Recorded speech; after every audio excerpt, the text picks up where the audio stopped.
कार्यक्रमों को केंद्र सरकार के निर्णय के आलोक में दिनांक 31 मार्च 2022 तक अवधि विस्तार की स्वीकृति दी गई।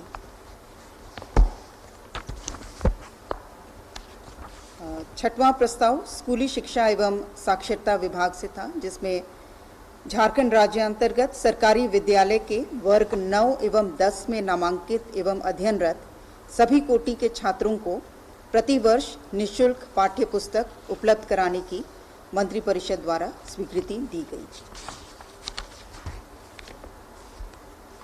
सातवां प्रस्ताव मंत्रिमंडल निर्वाचन विभाग से है। 13 मधुपुर विधानसभा निर्वाचन क्षेत्र के उपचुनाव के संचालन हेतु 5,51,00,000 रुपए मात्र झारखंड आकस्मिकता निधि से अग्रिम के तौर पर प्राप्त करने एवं निकासी के प्रस्ताव पर मंत्रिपरिषद की घटनोत्तर स्वीकृति दी गई। आठवां प्रस्ताव विधि विभाग से था, जिसमें झारखंड राज्य विधि आयोग की कार्यावधि दिनांक 14/11/2019 से 13/11/2021 तक भूतलक्षी प्रभाव से विस्तारित करने के घटनोत्तर स्वीकृति मंत्रिपरिषद द्वारा दी गई। 14/11/2019 से 13/11/2021 2 वर्षों की घटनोत्तर अवधि विस्तार की स्वीकृति दी गई। नवा प्रस्ताव वाणिज्य कर विभाग से था। केंद्र सरकार द्वारा केंद्रीय माल और सेवा कर अधिनियम 2017 में किए गए संशोधनों के आलोक में झारखंड माल और सेवा कर अधिनियम 2017 में प्रस्तावित संशोधनों से संबंधित झारखंड माल और सेवा कर संशोधन अध्यादेश 2021 के प्रख्यापन पर मंत्रिपरिषद की स्वीकृति दी गई।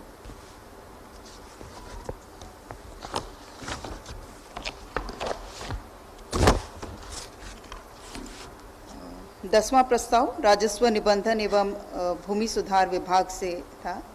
भारतीय मुद्रांक अधिनियम 1899 की अनुसूची 1 क में संशोधन करने तथा बिहार मनोरंजन ड्यूटी कोर्ट फी तथा मुद्रांक अधिभार संशोधन अधिनियम 1948 की धारा 5 को निरस्त करने के संबंध में इसमें अनुसूची 1A में जो भी वर्णित विलेखों पर मुद्रांक शुल्क होता है उसमें बढ़ोतरी का प्रस्ताव था, जिससे राज्य को अतिरिक्त 200 करोड़ रुपए का राजस्व प्राप्त होने की संभावना है।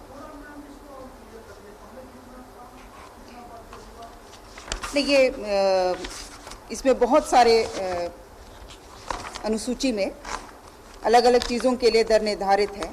मान लेते हैं अलग अलग जो भी एग्रीमेंट्स होते हैं, एक्नॉलेजमेंट के लिए administration bond, adoption deed, affidavit के लिए, हर एक चीज़ के लिए जो भी दर निर्धारित है उसमें बढ़ोतरी का प्रस्ताव है और उसमें कुल मिलाकर के लगभग 200 करोड़ अतिरिक्त राजस्व प्राप्त होने की संभावना है। साथ ही साथ जो बिहार मनोरंजन ड्यूटी कोर्ट फी तथा मुद्रांक अधिनियम 1948 लागू है, उसकी धारा 5 के अंतर्गत इन शुल्क पर अतिरिक्त 110% अधिभार भी लगता था, उसे निरस्त किया गया।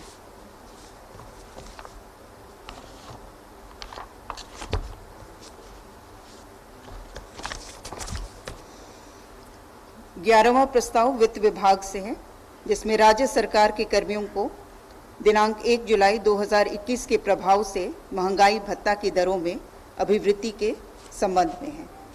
1/7/2021 के प्रभाव से महंगाई भत्ते की दर को 17% की विद्यमान दर से बढ़ाकर 28% के रूप में स्वीकृत किया गया। नहीं, इसमें एरियर नहीं मिलेगा। 12वां प्रस्ताव वित्त विभाग का है। इसमें राज्य सरकार के पेंशनधारियों, पारिवारिक पेंशन भोगियों को 1 जुलाई 2021 के प्रभाव से महंगाई राहत की दरों में अभिवृद्धि के संबंध में था, जिसे मंत्रिपरिषद द्वारा स्वीकृति दी गई। 13वां प्रस्ताव ऊर्जा विभाग का है। दीनदयाल उपाध्याय ग्राम ज्योति योजनांतर्गत विकेंद्रीकृत वितरित उत्पादन कार्यक्रम ऑफ ग्रिड के तहत 230 ग्रामों से बढ़कर 246 ग्रामों के लिए सोलार पीवी, माइक्रो ग्रिड एवं सोलार स्टैंड अलोन सिस्टम के माध्यम से विद्युतीकरण कार्य हेतु प्रथम पुनरीक्षित कुल परियोजना की राशि 109 करोड़ की स्वीकृति दी गई। इसकी लागत 104.86 करोड़ था 230 ग्रामों के लिए, जो 246 ग्रामों के लिए ये बढ़ करके ये राशि 109 करोड़ हो गई, जिस पर इस पुनरीक्षित प्राक्कलन पर प्रशासनिक स्वीकृति दी गई। 14वां प्रस्ताव उच्च एवं तकनीकी शिक्षा विभाग का है। श्रीनाथ विश्वविद्यालय विधेयक 2021 पर मंत्री परिषद की घटनोत्तर स्वीकृति के संबंध में इसे झारखंड विधानसभा के पटल पर पारित किया जा चुका है और इस पर मंत्री परिषद की घटनोत्तर स्वीकृति दी गई, जो मॉडल गाइडलाइंस के आधार पर निजी विद्यालय की स्थापना के संबंध में है।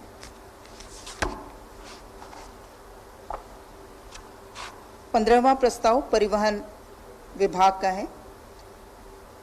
झारखंड मोटर गाड़ी नियमावली 2021 के प्रारूप पर स्वीकृति के संबंध में, और इसमें भी जो नियमावली के नियम 6 के अंतर्गत जो विभिन्न प्रकार के शुल्क देय हैं उसमें बढ़ोतरी का प्रस्ताव है।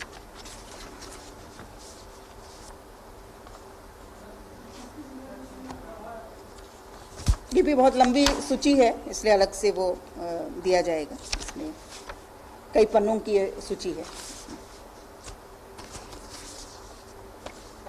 16वां प्रस्ताव भवन निर्माण विभाग से है, जिसमें गढ़वा में समाहरणालय भवन के निर्माण हेतु 53,99,70,000 रुपये पर प्रशासनिक स्वीकृति मंत्री परिषद द्वारा प्रदान की गई।